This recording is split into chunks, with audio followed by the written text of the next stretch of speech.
Bonjour, c'est Ursule encore. Soyez vraiment bénis. Alors, que la grâce de notre Dieu vous touche abondamment. Et puis, bon, voilà, que sa joie vous visite. Donc, c'est ça. Alors, aujourd'hui, j'apporte une seconde vidéo sur les églises d'Apocalypse. Euh, on est le 26 juillet 2018. Et j'ai déjà apporté ce matin une vidéo sur l'église, je pense, de Thyatire. Et là, aujourd'hui, j'apporte la cinquième lettre de Jésus-Christ. Alors, c'est la lettre à l'église de Sardes. Vous savez, Apocalypse, je ne sais pas ce que Apocalypse représente pour vous, mais pour moi, Apocalypse, c'est la lettre d'amour de notre Seigneur, vraiment à ses enfants. Parce que Dieu n'était pas obligé de nous avertir, de nous dire euh, ce qui allait arriver en notre temps. Mais son amour pour nous est si grand qu'il nous a mis en garde en nous disant que dans les temps de la fin, voilà un peu ce qui va se passer. Mais vous savez quoi? Ce qui est dommage, c'est que malgré le fait que le Seigneur nous a avertis, il y a beaucoup des enfants de Dieu, non seulement qui ne croient pas, mais qui pensent que on n'est vraiment pas dans le temps, ou bien qui trouvent tout simplement qu'il ne faut pas empêcher les gens de vivre. Moi, je parlais à plusieurs personnes qui disent que non, non, non, quand je pense à la venue du Seigneur, ma vie s'arrête. Alors, je ne veux pas que ma vie s'arrête, alors je continue de vivre. Alors, la question, elle est celle-ci. Est-ce que tu continues de vivre, mais est-ce que tu vis selon Jésus-Christ ou bien tu vis selon le monde? Parce qu'en principe, si tu entends parler de la venue de Jésus-Christ, oui, ta vie devrait s'arrêter. Dans ce sens que ta vie, selon ta volonté à toi, devrait s'arrêter pour que la vie de Jésus-Christ en toi puisse s'exprimer. Parce que Jésus-Christ revient chercher seulement ceux-là qui ont renoncé à eux-mêmes et qui ont décidé de vivre la vie que Jésus-Christ a pour eux. Et moi, je viens t'encourager dans ce sens-là. Je viens t'encourager à t'arrêter. Et puis, et à te dire, et si c'était vrai? Alors, vous savez, j'ai des enfants. Et très souvent, mes enfants, comme ils sont entre l'adolescence et puis l'âge adulte, alors ils ont appris à argumenter. Et vous comprenez qu'ils aiment bien jouer à ce jeu-là. Et souvent, donc, on se retrouve tous là à vouloir argumenter en se disant, mais bon, et qu'est-ce qui prouve que? Alors, je nous encourage à ne pas jouer à ce jeu-là. Parce que la foi ne pose pas ce type de questions. La foi vient devant Dieu pour dire, Seigneur, dis-moi comment fonctionner. Alors, parce que la foi, c'est une ferme assurance des choses qu'on ne voit pas. Une ferme assurance des choses qu'on espère et une démonstration de celles qu'on ne voit pas. Alors, quand tu vois déjà quelque chose, tu n'as pas besoin de foi. La foi, elle s'exerce quand tu ne vois pas quelque chose. Et c'est là qu'elle s'exerce. Et c'est là que nous avons besoin de notre Seigneur Jésus-Christ pour qu'il puisse intervenir et nous dire que c'est lui qui est effectivement en train de parler. Alors, donc voilà. Alors, je vais lire la lettre de Jésus à l'église de Sardes. Ça se trouve dans Apocalypse 3, le 1 à 6. Voici ce que dit celui qui a les 7 esprits de Dieu et les 7 étoiles. Je connais tes œuvres, je sais que tu passes pour être vivant et tu es mort. Sois vigilant et affermis le reste qui est sur le point de mourir, car je n'ai pas trouvé tes œuvres parfaites devant mon Dieu. Regarde-toi donc comment tu as reçu et entendu la parole. Garde-la et répands-toi. Si tu ne veilles pas, je viendrai comme un voleur, et tu ne sauras pas à quelle heure je viendrai te surprendre. Cependant, tu as Sardes quelques hommes qui n'ont pas souillé leurs vêtements. Ils marcheront avec moi en vêtements blancs parce qu'ils en sont dignes. Celui qui vaincra sera ainsi revêtu de vêtements blancs. Je n'effacerai pas son nom du livre de vie. Et je confesserai son nom devant mon Père et devant les anges. Que celui qui a les oreilles entende ce que l'Esprit dit aux églises. Donc voilà. Alors, une lettre assez courte, concise, précise. Donc voilà. Alors, comme dans toutes les autres lettres, Jésus-Christ s'annonce comme celui qui a les 7 esprits de Dieu. Alors nous savons que Dieu, il est d'abord esprit. Mais quand Dieu parle des 7 esprits de Dieu, il est en train de mentionner ici le fait que il voit partout. Nous avons un esprit. Nous sommes corps, âme, esprit, on a un. Dieu a 7. La perfection en ce qui concerne l'esprit. Dieu voit tout, il sait tout, nul ne peut le tromper, son discernement est au point. Et Jésus-Christ s'annonce comme ça, en nous disant que, écoutez, je sais tout, je vois tout. Et en ce qui concerne les discernements des esprits, je suis vraiment exercé. C'est-à-dire que je sais absolument tout ce qui se passe dans ta vie, quand il parle à l'église de Sardes. Et il dit, je sais que tu passes pour être vivant, mais tu es mort. Alors tu passes pour. Ça veut dire que tu joues le jeu. Tu pratiques l'hypocrisie. Ça veut dire que tu fais semblant. Alors tu passes pour être vivant, c'est-à-dire qu'aux yeux des gens, les gens pensent que tu es une église vivante. Les gens te voient, on dit que waouh, la puissance de Dieu est à cet endroit-là. Alors les gens viennent, ils se sentent bénis, ils se sentent, en tout cas ils disent que ouais, Dieu est là. Et Jésus-Christ dit que tu es mort. Et pourquoi il dit que tu es mort? Parce que lui, il voit tout. Alors, il sait qu'au fait, tout ce que les gens voient, ce n'est que de la façade. Et si nous nous rappelons bien, Jésus-Christ a mis ses disciples contre le levain des pharisiens qui était l'hypocrisie. L'hypocrisie, c'est la façade. C'est-à-dire, tu présentes une face, alors qu'en réalité, tu es autre. Tu es autre personne. Tu fais une chose, alors qu'en réalité, ton cœur ne veut pas le faire. Et Jésus-Christ a mis ses disciples contre le levain des pharisiens qui est l'hypocrisie, parce que si tu pratiques l'hypocrisie, jamais tu ne verras la face de Dieu, parce que pratiquer l'hypocrisie, c'est être dans le faux. Parce que l'hypocrisie, c'est présenter à la personne qui est devant toi une image qui en fait n'est pas la réalité. L'hypocrisie, c'est peindre quelque chose qui n'est pas vrai. C'est-à-dire, devant toi, tu peins quelque chose, alors qu'en arrière, c'est autre chose. Par exemple, tu peins une fleur blanche, tu la peins en blanc, alors qu'en réalité, la fleur, elle est noire. Alors, la personne qui pratique l'hypocrisie a le culte de la personne. Il fait tout pour cacher qui il est. Ou bien, elle fait tout pour cacher qui elle est, puisqu'on parle de personne. Et pour elle, c'est très important, l'opinion des humains. Elle a la crainte des hommes. Alors, elle fait tout pour plaire aux hommes. Mais Dieu voit la personne. Et Dieu dit à l'église de Sardes, tu passes pour être vivante. Mais, au fait, tu es déjà morte. Et il dit, affermis le reste, qui est sur le point de mourir, car je n'ai pas trouvé tes œuvres parfaites devant mon Dieu. Alors, vous savez, quand il dit d'affermir le reste qui est sur le point de mourir, il est en train de dire à cette église-là que tu as encore des parties en toi qui n'ont pas été atteintes par la gangrène. Alors, ces parties-là, ravive-les. Alors, en les ravivant, elles pourront contaminer les autres personnes, les autres parties qui sont mortes, elles pourront donner la vie. Parce que si tu ne ravives pas les personnes qui n'ont pas encore été touchées par la gangrène, alors la gangrène va gagner tout le corps et tu vas complètement mourir. Et Jésus-Christ qui est la vie, il te dit, ranime l'autre partie.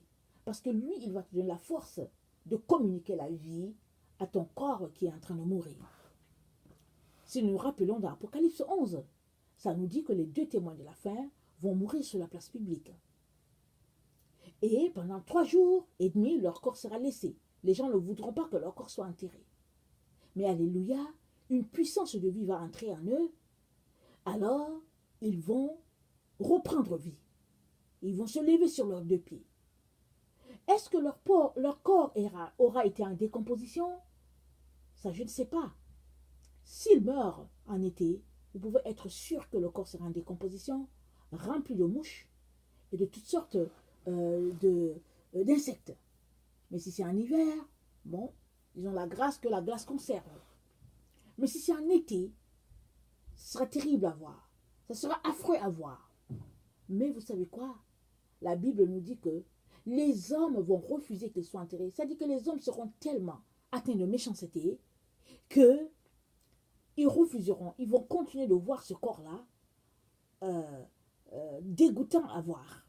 Ils vont continuer de le voir avec plaisir. Ils vont filmer avec leur iPod, leur iPad, leur cellulaire et puis leur ordinateur. Ils vont tout faire, leur caméra et tout. Ils vont filmer pour le bon plaisir de filmer. Ils vont s'envoyer des cadeaux, dit la parole de Dieu.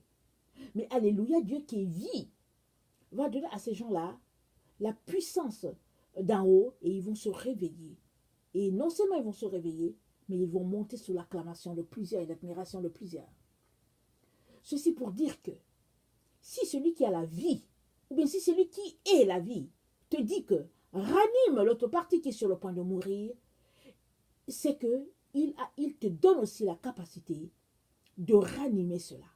Alors il est important que tu te demandes si toi, tu fais partie, si toi tu t'identifies à l'église de Sardes.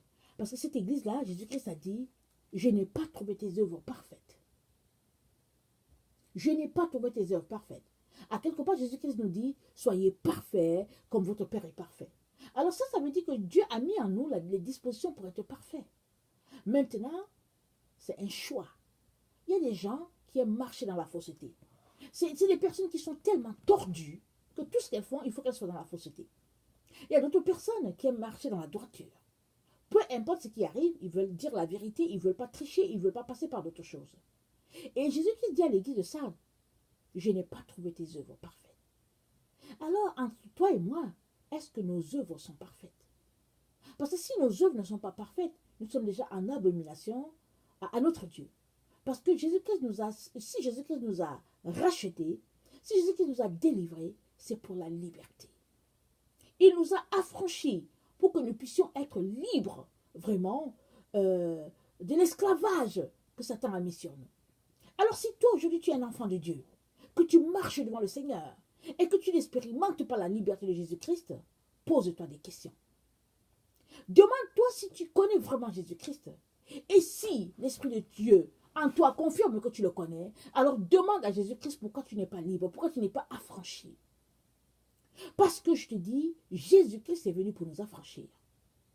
Il ne veut pas que nous continuions d'être esclaves de Satan, alors qu'il a payé vraiment le lourd prix sur la croix pour nous délivrer des forces des ténèbres. La Bible dit qu'il a exposé principauté, domination à la croix. Il a triomphé d'elle pour que toi et moi puissions être des enfants libres aujourd'hui, des personnes libres. Alors, Jésus-Christ dit à l'église de Sardes, rappelle-toi donc comment tu as reçu et entendu la parole, garde-la et repens-toi. Tout comme à la première lettre, je pense que c'est à la première lettre, Jésus-Christ dit, souviens-toi. Souviens-toi d'où tu es tombé. Il est donc important qu'on puisse se souvenir. Ça, c'est très important qu'on puisse se souvenir. Alors, Jésus-Christ dit à cette église-là, rappelle-toi donc comment tu as reçu et entendu la parole. C'est bon de se souvenir du temps passé. Et de réaliser que, oh, combien on était bon, on était bien avec Jésus. Oh, c'était extraordinaire. Mais maintenant que tu te souviens, alors, fais tout pour regagner cet état-là. Qu'est-ce qui fait, par exemple, que tu n'es plus à cet état-là? Est-ce que tu t'es refroidi? Est-ce que tu as laissé le monde te gagner? La paresse et tout ça? Alors, humilie-toi devant le Seigneur, repens-toi, afin de reprendre cette position-là que tu avais dans le Seigneur. C'est ça que le Seigneur dit. Il dit, répands-toi. Si tu ne veilles pas, je viendrai comme un voleur et tu ne sauras pas à quelle heure je viens de te surprendre. C'est la première lettre parmi les 5 qu'on est en train déjà d'étudier. C'est la première où Jésus-Christ dit, réveille-toi. Alors, soit, cette église-là, les gens dorment d'un sommeil naturel, c'est-à-dire que bon, il est peut-être 22h, 23h, il faut dormir. Soit ils dorment d'un sommeil spirituel. Mais de ce que je comprends qu'ils sont en train de dormir d'un sommeil spirituel, parce que Jésus-Christ dit que tu passes pour être vivant alors que tu es mort. Il n'y a que ceux-là qui somnolent spirituellement qui sont morts. Il y a des gens qui vont à l'église, qui font toutes sortes de bonnes œuvres, mais c'est des personnes qui sont déjà mortes en dedans. Parce que la flamme n'est plus là. La flamme du Saint-Esprit n'est plus là. Ou bien elle est là, elle dort tranquillement en eux. Soit ils sont aigris, soit ils sont passés par des moments difficiles, soit ils ont laissé le monde les gagner, soit ils ont quelque chose qui passe en priorité par rapport à Jésus-Christ, si bien que Jésus-Christ n'a plus sa place. Et Jésus-Christ dit à l'église de Sardes, il dit, réveille-toi. Si tu ne veilles pas, je viendrai comme un voleur et tu ne sauras pas à quelle heure je viendrai te surprendre. Alors veiller, c'est se réveiller. Quelqu'un qui veille, c'est quelqu'un qui est allumé spirituellement. C'est quelqu'un qui prend du temps avec son Seigneur. C'est quelqu'un qui ne passe pas son temps à dormir de lourdeur et tout ça, mais c'est quelqu'un qui est avisé. Voilà. Il est avisé, il est aguerri. Alors, il s'informe par-ci et par-là. Dans le livre de Daniel, c'est dit que tous ceux-là qui auront été éclairés, éclaireront aussi les autres. Alors, quelqu'un qu'on réveille, quelqu'un à qui on dit de veiller, c'est quelqu'un qui devient avisé, aguerri, c'est quelqu'un qui est allumé sur certaines choses et qui est capable de savoir dans quel temps nous sommes et qui est capable aussi de réveiller les autres. Alors c'est important que nous puissions être réveillés. Parce que si nous ne veillons pas, nous allons somnoler. Nous serons endormis. La seule façon de ne pas être endormi, c'est de veiller.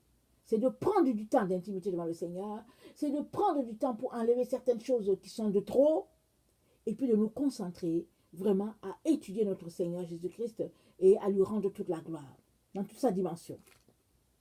Jésus-Christ dit cependant, tu as ça de quelques hommes qui n'ont pas souillé leurs vêtements. Ils marcheront avec moi en vêtements blancs parce qu'ils en sont dignes.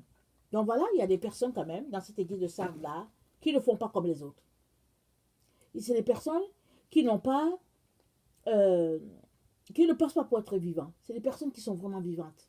Et Jésus-Christ dit que ces personnes-là, elles vont marcher en vêtements blancs. Parce qu'elles n'ont pas souillé leurs vêtements, elles ont gardé leur robe propre. Et Jésus-Christ dit, celui qui vaincra sera ainsi revêtu de vêtements blancs. Je n'effacerai point son nom du livre de vie, et je confesserai son nom devant mon Père et devant les anges. Donc, la même chose revient. Il dit, celui qui vaincra sera ainsi revêtu de vêtements blancs. Je n'effacerai... Non, c'est pas cette partie-là. Il dit, ils marcheront avec moi en vêtements blancs parce qu'ils en sont dignes. Ok? Ok, excusez-moi. Alors Jésus-Christ dit que celui qui va le confesser, il dit, je n'effacerai pas son nom du livre de vie et je confesserai son nom devant mon Père qui est devant les anges. Ça, c'est vraiment extraordinaire. Mais pour bénéficier de ça, il faut veiller. Il faut sortir de l'hypocrisie.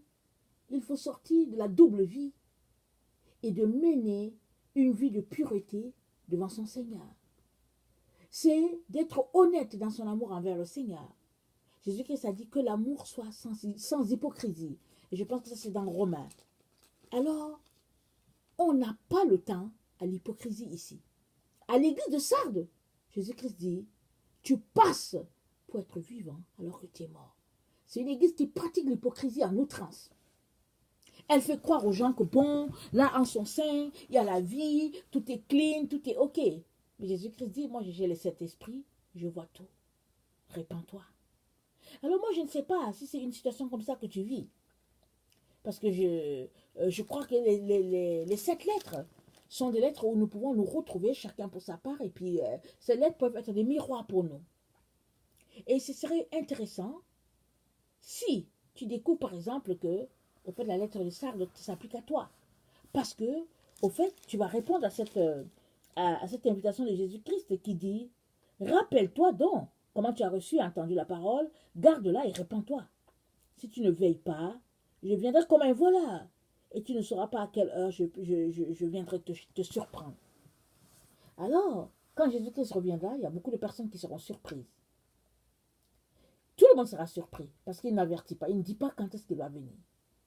Mais, ce jour-là, il faut que ce soit une surprise agréable pour toi. Parce qu'il y a des personnes qui vont la vivre vraiment dans toute la désolation. Parce que elles ont toujours su qu'il viendrait. Elles auraient pu faire mieux, mais elles ont traîné les pattes. Et finalement, il est venu, il a enlevé l'épouse. Alors, je viens vraiment nous encourager à regarder dans notre vie toutes ces choses qui nous distraient et à nous assurer que nous sommes vraiment vivants, effectivement vivants. Que nous ne sommes pas en train de jouer un double jeu. Mais que notre amour pour Jésus-Christ est un amour sincère. Et que c'est un amour sans hypocrisie. Et que c'est un amour qui place en priorité Dieu et les autres choses viennent après. Ça, c'est très important. C'est dit, écoute Israël, le Seigneur ton Dieu est le seul Dieu. Tu aimeras le Seigneur ton Dieu de tout ton cœur, de toute ta force, de toute ta pensée, et tu aimeras ton prochain comme toi-même. Alors, tu dois vérifier à ton niveau si ton amour est authentique pour le Seigneur Jésus-Christ. Et si tu te rends compte que ça ne l'est pas, vas-y devant le trône et crie au Seigneur afin qu'il t'aide à ranimer ce qui est sur le point de mourir. Mais si ton amour est au beau fixe et qu'il est sans hypocrisie, alors continue et fais tout pour être contagieux pour les autres personnes. Parce que Jésus-Christ nous a rachetés pour que nous puissions aussi aller racheter d'autres personnes, n'est-ce pas? Alors, tu ne peux pas être un chrétien qui est sauvé et puis finalement qui ne peut pas sauver d'autres personnes. Et alors, il est important donc que tu t'assures que tu n'es pas en train de jouer un double jeu et que une fois que tu t'assures que c'est ça, alors tu n'as qu'à te mettre à prier pour les gens qui sont autour de toi, pour les gens que tu connais, afin qu'eux aussi puissent expérimenter cette vérité-là. Alors, Jésus-Christ dit, celui qui vaincra sera revêtu de vêtements blancs, je n'effacerai point son nom du livre de vie, et je le confesserai devant mon Père qui est devant les anges. Donc la promesse, elle est grande. Et rien ne vaut sur cette terre-là qu'on laisse tomber une telle promesse et qu'on se mette à se pavaner dans toutes sortes d'histoires. Vraiment, je viens nous encourager à considérer la chose la plus importante. Et ce qui est le plus important à ce moment-ci, c'est notre âme. Il est important qu'on mette notre âme en sécurité. Et la sécurité, elle est uniquement en Jésus-Christ. Ce n'est pas dans les choses, ce n'est pas dans la religion, c'est uniquement en Jésus-Christ. Si tu donnes ta vie à Jésus-Christ, tu peux être sûr que ton âme sera sauvée. La Bible dit que certes-il a un homme de gagner le monde entier s'il perdait son âme. Et bien si tu confies ton âme à Jésus-Christ, ton âme sera sauvée. Extraordinaire, n'est-ce pas? Alors, vraiment, chers frères et chères sœurs, faisons tout pour passer en revue ces églises-là, ces lettres de Jésus-Christ aux églises-là, et assurons-nous que nous sommes en train de faire la bonne chose et que le Père est content de nous. Donc voilà, si toi tu es quelqu'un qui ne connaît pas le Seigneur, je viens te dire que Jésus-Christ est le seul chemin, la seule vérité et la seule vie. On nous présente souvent le monde comme imprégné de plusieurs religions et que ce sont les religions-là qui sauvent. Alors moi, je viens te dire que si toi, tu fréquentes une religion dans l'espoir que la religion va te sauver, je viens te dire que la religion ne peut pas te sauver. La seule personne qui peut te sauver, c'est Jésus-Christ. Et là, tu as besoin vraiment de lui donner ta vie et d'avoir une relation d'intimité avec lui. Et c'est comme ça qu'il va venir combler le vide en toi et te montrer le chemin qui mène au trône. Donc voilà, que vraiment sa grâce demeure sur chacun d'entre nous et qu'il nous donne vraiment de persévérer à tous égards dans tout ce que nous faisons pour lui. Et n'oublions pas, c'est pour bientôt. Alors, ne perdons pas le temps dans des futilités, mais concentrons-nous à être agréable à notre Père. Parce qu'il vient chercher ceux-là qui lui appartiennent. Toi et moi, nous lui appartenons, alors faisons tout pour ne pas nous vautrer dans le péché, mais demeurons dans sa présence à toujours. Donc voilà, que sa grâce vraiment demeure sur chacun d'entre nous, et puis fortifions-nous. Voilà, moi je vous aime beaucoup, et Dieu vous aime davantage. Alors considérez cela, et puis vivez selon lui. Merci beaucoup. Amen.